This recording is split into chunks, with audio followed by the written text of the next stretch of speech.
everyone. Since there are not many people than we expected, I would like to start our presentation, just the introductory seminar for the quantum informations.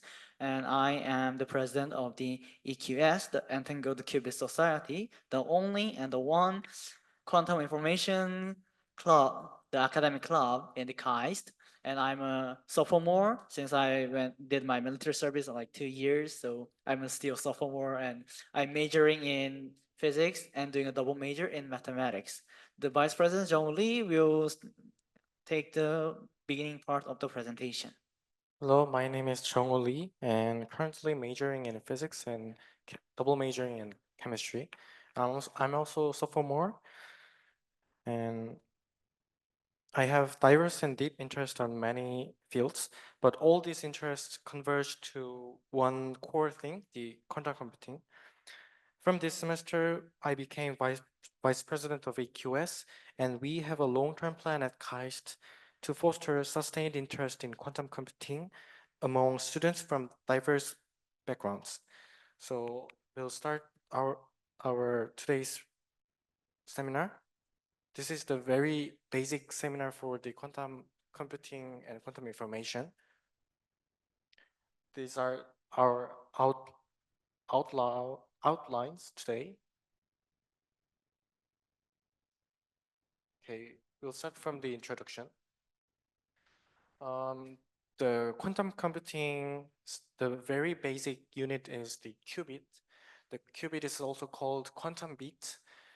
It can implemented by any current two-level system theoretically. So you can think of even the chemical molecules that have two level system that can be implanted to the qubits too. The definition is the basic unit of information used to encode data in quantum computer. The difference between classical bit and qubit is that classical bit has the value either 0 or 1, but the qubit can be represented like that, the two level of 0 and 1, and it can be linearly, we can present as linear superposition of those two systems, but the condition is that the alpha square plus beta square should be 1. The superposition in this qubit, these are notation for the superposition, allows it to represent both 0 and 1 simultaneously, unlike classical bits that can represent only one state, 0 or 1, at given time. So we can represent the cat 0 and cat 1 like this, the two-dimensional cat vector. So we can superpose this and represent the state phi as the alpha 0 plus beta 1, and like this. But the interesting part is if we measure this state, which are superposed, we only obtain the value 0 or 1. So you should not hesitate that even though this state is superposed, the outputs are just determined as classical bit. But if we iterate the measurement again, we can probabilistically obtain this value, alpha square and beta square, because we iterate the measurement for the ensemble of the state. And this 0 and 1 is called computational basis, or so-called standard basis. And the plus and minus basis is represented like 0 plus 1 over square root of 2, 0 minus 1 over square root of 2. These are Hadamard bases, often called diagonal bases. We will see this in the next slides. And that was the introduction for the one qubit state. for two qubit gate, we can just tensor product each quantum, each qubit, so represented as this four-dimensional cat vector. So you would have learned this tensor product in linear algebra class. So we can expand this generally to the multi-qubits, so-called n qubits. The important part is that this for d-dimensional vectors, in other words, n qubit has 2 to the n computational basis states.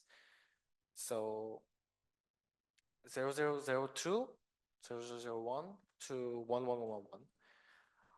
So this means that if we can use, if we can expand the qubit number that we can control, we can exponentially exponentially expand our computational basis sets so that we can do more better computation. And this is the linear algebra and quantum computing like correlation relation. The qubit corresponds to the two-dimensional complex Hilbert space C over 2. These are examples. The n-qubit quantum register are n-fold tensor product of two-dimensional complex Hilbert space, like this one, like this one. And the state space is vectors with an L2 norm of 1, the so-called block sphere. And deterministic state is orthonormal basis vector. Superposition of states corresponds to linear combinations of vectors with an L2 norm of 1, like this. Quantum logic gate is the unitary operator, and measurement operator is projection operator, like this. And the block sphere is very important and good representation of the of these qubits. So for just one qubit states, we geometrically represent this qubit state as points on surface of unit sphere. So this is the origin, and this is the one point on the surface of the unit sphere, which we promise that this radius is just 1, normalized. We convert the x and y and z components into terms of r zeta phi, but r is just 1. The zeta and phi are the only variables we control. In block sphere representation, we can represent state psi as like this, but this this part we will see later. So the 0 part, there is x and y and z, 3 axes. For if we measure z measurement, we obtain 0 or 1. And if you measure in x axis, we get plus or minus. The plus and minus is what I have explained, like represented like this. Superposition of 0 and 1. Oh. Yeah, and rotation on block sphere are represented like this. The important part is that this 1/2 makes the special thing about this rotation, these qubit states, because I will explain later. This is just an example.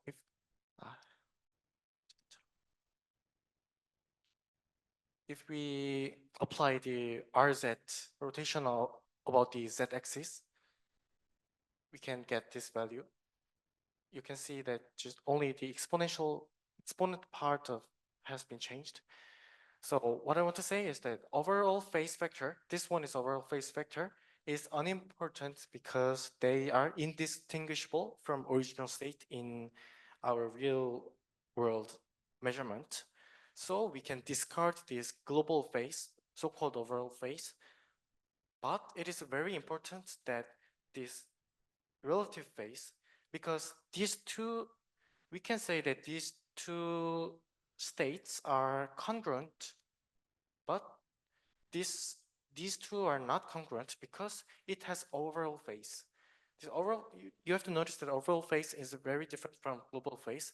This indicates different, totally different state, because if we put phi on this, so just phi 3.14, phi in here, this would be minus 1. So 0 minus, if you say alpha and beta is also 1 over square root 2, that means that 0 minus 1, which equals to minus state, this state. So you have to notice that relative phase is very important.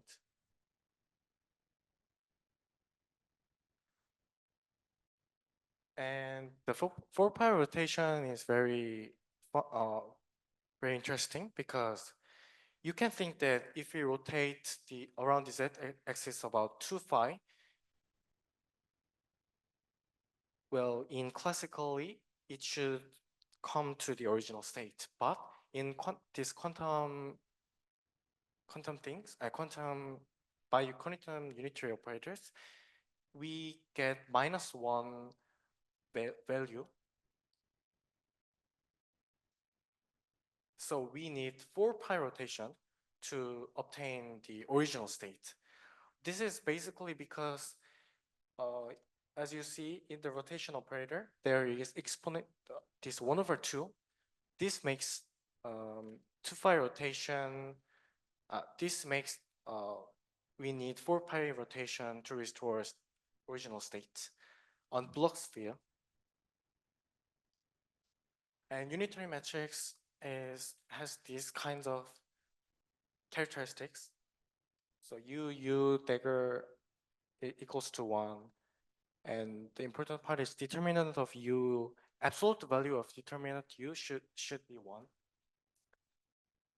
Yes. And for an Hermitian matrix, we can represent like U equal exponential of IH. Unitary matrix has this characteristic. This is linearity. Yeah, it has linearity. We can apply if we apply unitary matrix on this state, we can separate this and apply each thing on each state, each basis. And quantum gate is unitary. So because it is unitary, we can say that it is reversible, but not every classical gate is unitary, but quantum gate is unitary. They are different part. And if you start from arbitrary starting state psi, after the calculation, we get antipodal states like this. But you have to notice that if we apply X gate on the psi, we get this state. And this is not same as the antipodal state of this arbitrary set time phi. So quantum gates use is amplitude inversion plus phase shift. But we have to notice that NOT gate does not map a state to its exact antipodal state. We'll talk about it later. And this is general single qubit decomposition. This is the unitary matrix. I said the determinant of unitary matrix should be it should be 1. The absolute value should be 1, but for the special unitary matrix, the determinant U should be just exactly +1. And this is the Pauli gate 1001 for this identity matrix, and For x, 0, 1, 1, 0. For y, 0, minus I, 0, z, 1, 0, 0, minus 1. And x squared, y squared, and z squared equals to identity matrix. And Pauli x gate is not gate. If you calculate, if you apply x gate on 0, it gives you 1. And if you apply x gate to 1, it gives you 0. But Pauli x gate negates computational basis. This is important because I earlier said that if you apply not gates on any arbitrary state, it doesn't give you its own antipodal state because this, due to the calculation, this Pauli X not gate only negates computational basis, not other basis. So not other arbitrary state.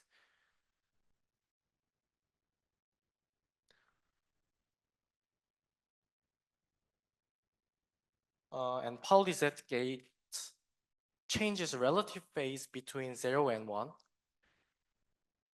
0, Z gate on 0 gives you just 0, and Z gate on 1 gives you minus 1. So Pauli Z gate changes the sign of amplitude of one state, like this. And it changes plus this Hadamard diagonal basis to minus and minus to plus. And Pauli Y gate is combination of Pauli X and Z, so it both bit flips and phase flips like this. And the Hadamard gate is represented like this, and it changes 0 to plus and 1 to minus, and vice versa. It changes plus to 0 and minus to 1. Hadamard gate turns 0 or 1 into equal superposition of them. If you notice that, 0 to this equal superposition of 0 and 1. So the summary of the single qubit gates, the gate X only flips state, Z only flips phase, but Y does both. And Hadamard gates makes the superposed and the rotation matrix. And the CNOT gate is 2-qubit gate. So if this is control qubit X and target qubit Y, if control qubit is X, it doesn't do nothing. It doesn't do anything. But if control qubit is 1, then it flips the Y. The CNOT gate is also called the CX gate. And CZ gate, it leaves state unchanged if the qubit is 0, but it applies phase shift of phi if this is 1.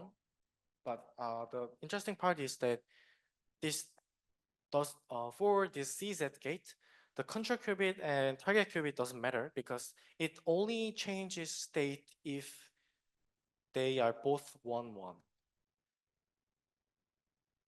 So control qubit and target qubit is meaningless for the CZ gate. And CR gate is the control phase shift for arbitrary angles theta and theta. This is generalization. The swap gate changes the swap gate changes this 2-qubit state and represent like this. And it can be decomposed into 3 CNOT gates.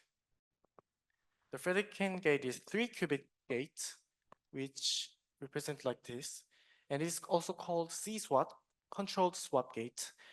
If the control qubit is 0, it does nothing. But if control qubit is 1, it swaps this Q1 and Q2. So the output would be like these. The changing part would be this part, these two, 101 to 110 and 110 to 101. Others are saying. And Toffoli gate is CC NOT gate, controlled NOT gate, because it flips the it applies NOT gate only if the Q0 and Q1 is both 1. So the changing part would be this 110 to 111 and 111 to 110. I will look deeply into this. This is the topoly gate constructed from single qubit gates, only by single qubit gates and 6 CNOT gates. Oh, so we'll just, even though there is 8 states, 000 to 111, we'll just look at the 3 states, 101 and 110 and 111. It should be changed like this, 3. So the first part, if you first part, you apply Hadamard gate like this and CNOT gate, and this is the phase of pi over 8 phase change gate. You apply this and again CNOT gate between 1 and 3, and then T gate again and CNOT gate. So until this, it changes the state like this.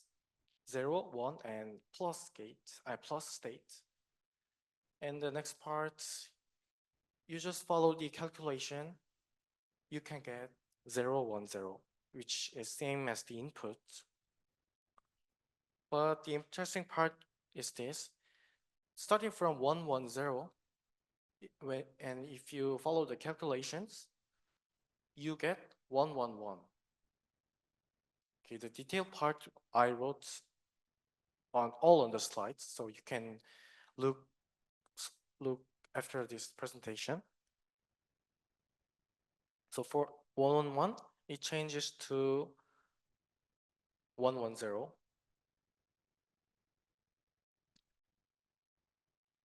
And the Clifford group is generated by Hadamard gate H and phase gate S and CNOT gate.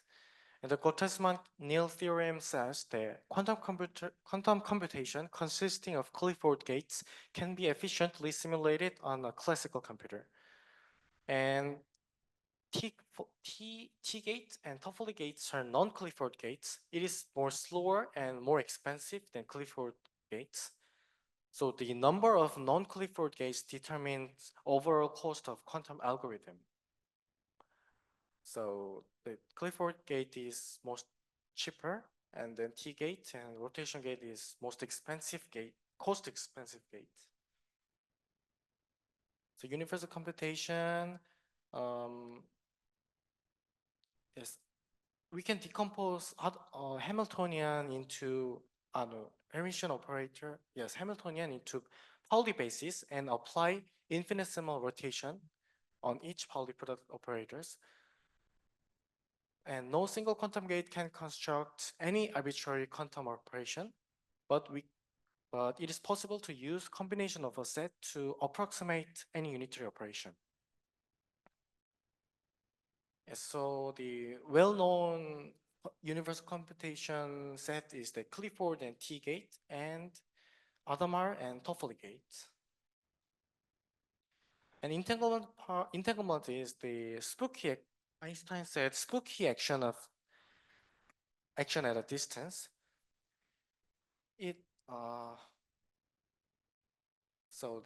If we can represent this multi-dimensional system into the tensor product of each system, these are called product state or separable state. If they are not separable, else, so they are all, we can say, entangled. So if we say 2 qubits are entangled, they both remain in superposition state until they are measured, which measuring means that wave function collapsing. And maximally entangled means that if even we measure one of the qubits, we can determine with certainty the other qubits. So if this state, if we measure Alice's qubit as 0, then the Bob's qubit would be 0 as well, deterministically, with certainty. But partial entanglement doesn't determine with certainty because if we measure first qubit as 0, then the remaining part would be like this. But if you measure first qubit as 1, the remaining part would be like this. So they are different. So if you measure one of the qubits, amplitudes of the other qubits are affected. And this Bell state is the well-known maximally entangled states. They are also called EPR pairs. Since these are not separable, we can say that these are entangled. And these are the steps for preparing Bell states. This is for the first Bell state, like this. We apply Hadamard gate and CNOT gate, and we make the entangled state. So the Bell measurement is reverse process of Bell state preparation. And the no cloning theorem says that it is impossible to copy quantum information other than the quantum information due to the unitarity and linearity of quantum evolution, this gate U. So this enables the copy protection mechanism like quantum cryptography. And quantum, there are three very basic units of the application. One is quantum teleportation, which which teleports this psi to Alice from Alice to Bob. And entanglement distribution, we make the separable state into entangled states. And superdense coding, it by using this entanglement, we can send classical bit and will toast to Hyungu. Uh, as I introduced myself before, I'm the president of EQS, and would like to continue this presentation by talking about why we should care about the quantum information. Yes. There are like three important parts: the quantum algorithm, quantum communications, and quantum chemistry. And I would like to go first about the quantum algorithm. So I believe many of you guys will know about the quantum algorithm, or at least heard about the Shor's algorithm or Grover's algorithm. These quantum algorithms exploit the advantages of the quantum nature, the superposition or the parallelism, and these all have some advantages in speedups, but unfortunately, some of them have some limitations. For example, for quantum search, the Grover's algorithm, it gives a polynomial speedup, which is kind of really remarkable. We need like time proportional to square root of n when we are searching for the n databases, but it has some problem with the data loading. That means we need some time to how to prepare data that will be proportional to n in classically, so it is kind of problem. And for the linear systems, we can do kind of exponential speedup, but the it has some strict conditions. It should be the sparse matrix. And since due to the time constraint, I cannot go over all these algorithms. And I would like to briefly show how these kind of algorithms work by showing the Schwartz algorithm in very short manner.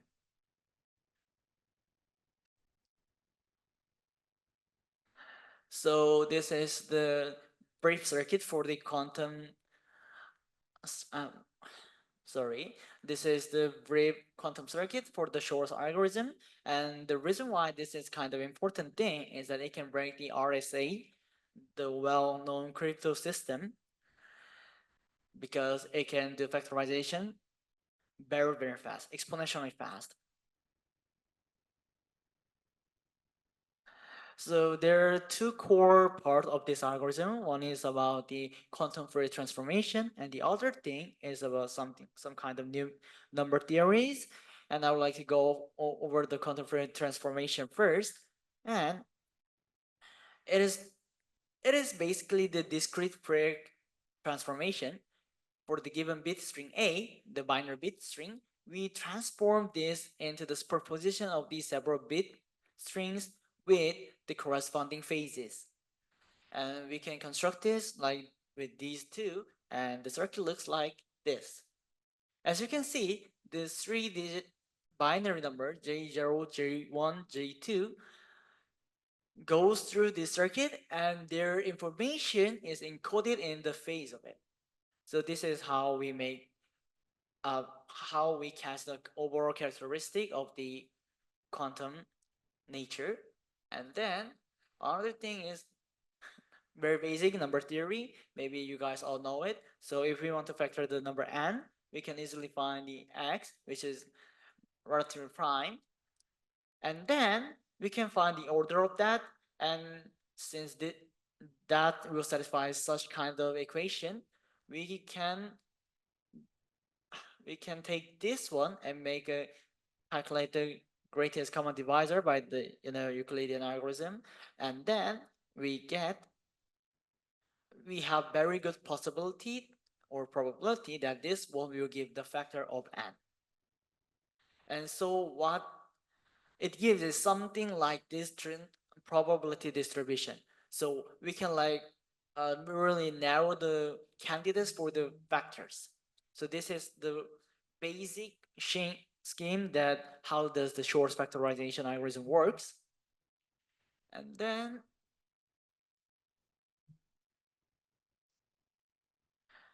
I would like to talk about the quantum communication things. This is a table about the crypto systems, and this table shows that these crypto systems can be broken by the quantum algorithm, like Shor's algorithm or Grover's algorithm. So as you can see, like some kind of many algorithms can be broken down by the quantum algorithms, and I inserted this figure because I want to tell you that quantum information is really impacting the world, because like many people are working on it, like how to resist these break breakdowns. So I would like to tell you that this is kind of near future, not a far future. And one of the core thing about the quantum communication, the reason why we are considering the quantum communication instead of the classical communication is due to its security. So one core thing is the quantum key distribution. As John Lee presented a few slides before, if we measure the state, it collapses. So when the Alice sends some qubit to the Bob, Bob will know that if we give some kind of wrong thing, it means someone between them intercepted the qubit and measured it. So that means by comparing the information of Alice and Bob, they can know someone intercepted or not. So that's a very big point in the security. It is protocol name is BB84. It is one of the first protocol about it, and there are some improved versions. I would like to express the very basics of it. So this is how it works. Like as I only showed before, like there are like two orthogonal bases, non-orthogonal bases, like plus and minus bases and 0 and 1 bases are not orthogonal to each other. So if Alice sends to Bob like these bit strings by plus minus bases or 0 1 bases randomly, and then Bob measures it by randomly. So if the basis that the Alice sent and Bob received is equal, their result should be equal. If not, we will not use that information.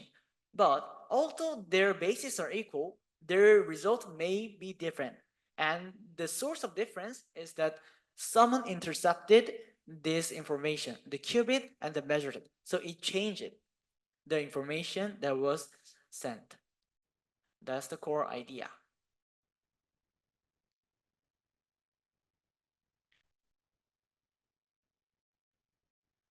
And and some people we can do something fancy like quantum teleportation, and some people are working on the quantum network. It is basically like the network that the quantum computer all around the world can communicate, maybe share the qubits or something else. People are sometimes like working on how can we like send the entanglement through like telecommunication frequencies or something else. And the last one is about the quantum chemistry. So nowadays, quantum devices are making a good improvements, but it is still very, very weak. And for example, like if we want to like do the Shor's algorithm, we need like few million qubits or a few hundreds of thousands of qubits to do that. However, nowadays the available ones, the most big one is like 500 or 256. Those are the most available commercial ones. However, despite this meager size, some scientists have succeeded using this very effectively. Uh, we can calculate the ground state energy of the Hamiltonian by the variation method, and the quantum processor can calculate this very quickly and very efficiently. And then, after calculating this Hamiltonian, it goes to the classical processor, and this processor tunes this quantum processor. So, by doing this, they can find the ground state energy of the molecules real well. It is very more accurate than the classical simulations or Monte Carlo methods.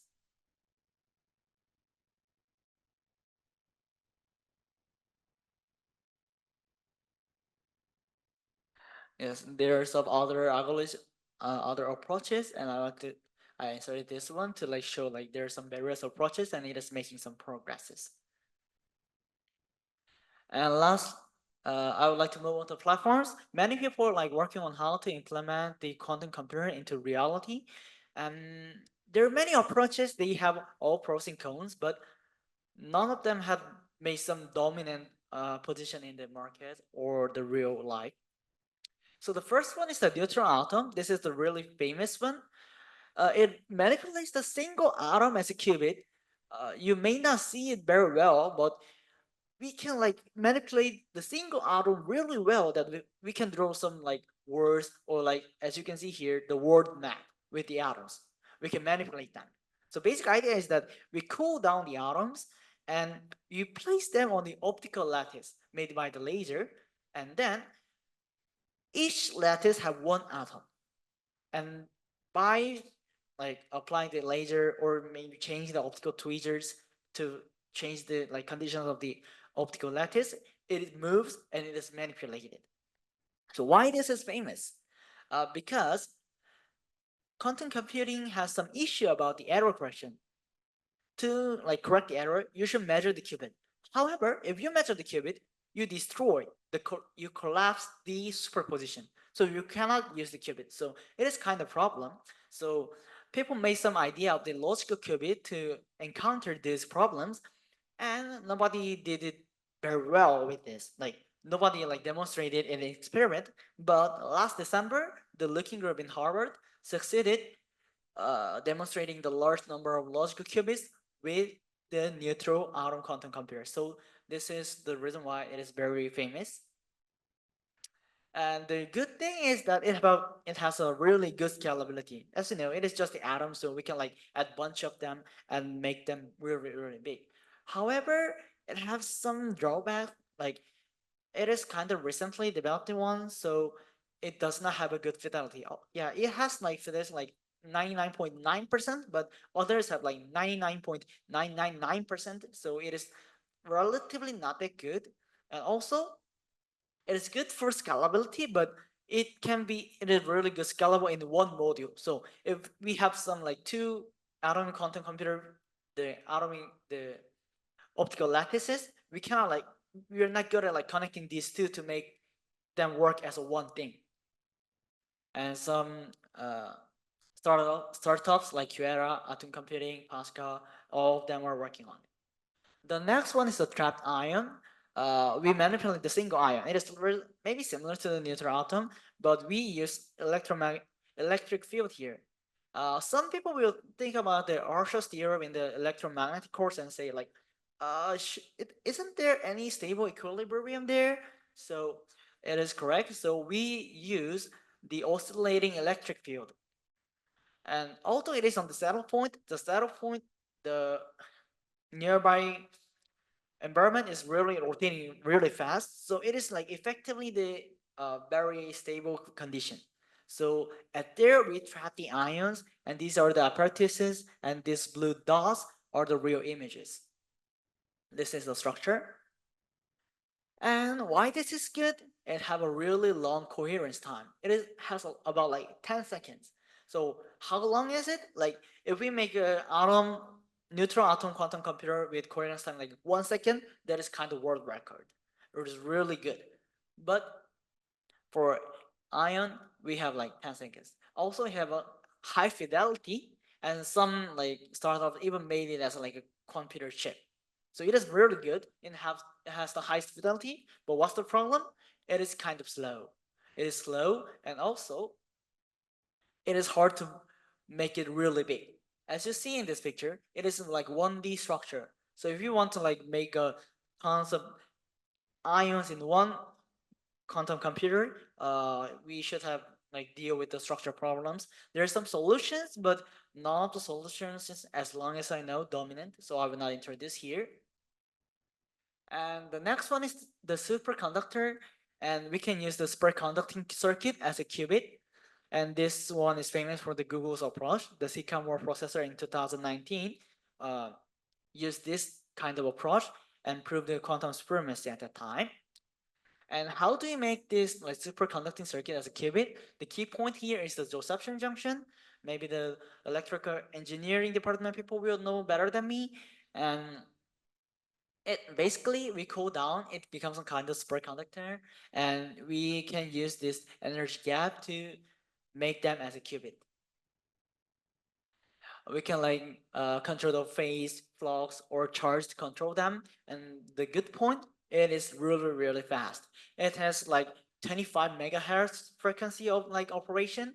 Uh, on the other hand, like ion trap, they have like few kilohertz. It is really big difference. As I told before, Google showed the supremacy, and Amazon, Google, IBM are all working on this. This is like a famous photos, like from IBM, and this is for Google. Next one is the electron spin. Is kind of minor thing, and you might not heard about it. This works on the silicon white vapor. So on silicon vapor, we dope with the nitrogen, and we use like electron spin as a reading in and out. And for the nuclear spins, we use them as kind of memory. It's kind of complicated thing, and I've not heard many progresses here, but the reason why it is studied is that it uses a silicon wafer, so we can like make scale up really well, and it is very compatible with the like recent industries. Next one is the MB center. It uses the electron or nuclear spin in the MB center. So what is the MB center? It is it is basically a diamond. When we make an artificial diamond, we can like dope the nitrogen inside. So some of the positions of the carbon is replaced as nitrogen, and this will make some slight difference in energies, and that can be used as a qubit. So many people like studied this in like 2000, middle of the 2010s in Max Planck and made some progresses, but nowadays it is not that uh, famous as it did in that days. Some company like Photonic is working on it, but originally it was kind of a sensing thing in the biology department, and so the people are mostly uh, researching this for the sensing applications. Good thing is that it is kind of have good scalability because like it is just doping the nitrogen on the artificial diamond. However, the doping is kind of random, so after making it, we should find it. That's kind of drawback. Next one is photon. Uh, you may heard about like some polarizations in your electromagnetic courses, like X X direction polarization, Y direction polarization, or such things. To be specific, there are more modes like that. Like we have some modes due to some spatial things, like the Gaussian beam, or some frequency modes. So they use different modes as a different basis. So like they are like different qubits. And the one interesting thing about this is they do not use the quantum circular approach. They are using the continuous variable model for the quantum mechanics. So it uses the measurement-based quantum computing. So what is different? They need a lot of entanglements because they are like moving to the other stuff by the measurements. And this is a photo of the Xanadu's photonic quantum computer. It is kind of successful things like uh, they are like making like hundreds of qubits. So why some people are working on this, although it is kind of very different from the others, is that it has some good compatibility with the existing equipment.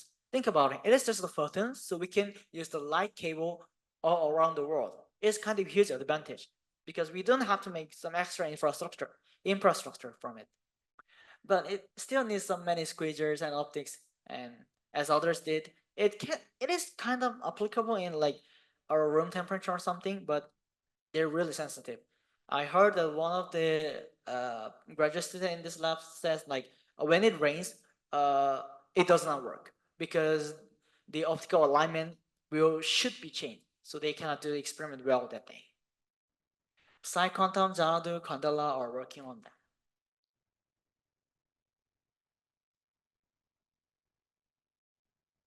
So that was the last thing. And actually, there's some minor things like topological quantum computer, but nobody did it well in the experiment, so I will just skip that topic. And I will just briefly introduce our club and this presentation.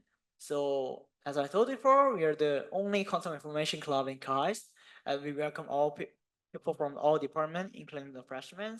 And you don't need to know quantum mechanics to join. It is you only need to know some basics of the linear algebra to join. Like I just see like quantum information is kind of a bunch of linear algebras based on it, and it is kind of information theory. So we are doing some studies here, and we are also planning studies for the beginners too. Also, we are doing some collaboration with the SQRT. This is the Quantum Information Club and the Seoul National University, and we're doing the joint journal club through the Zoom. So if you're interested in it, please contact us. So we will do a journal club with open topic in the September, and on the October, two people will present about the error correction. In November, we will have some people preparing for the quantum information topic, and so on. So this is our contact information, and thank you for listening, and really thank you for coming here. These are the references. Yes, this is end of the presentation. If you have any question, feel free to ask.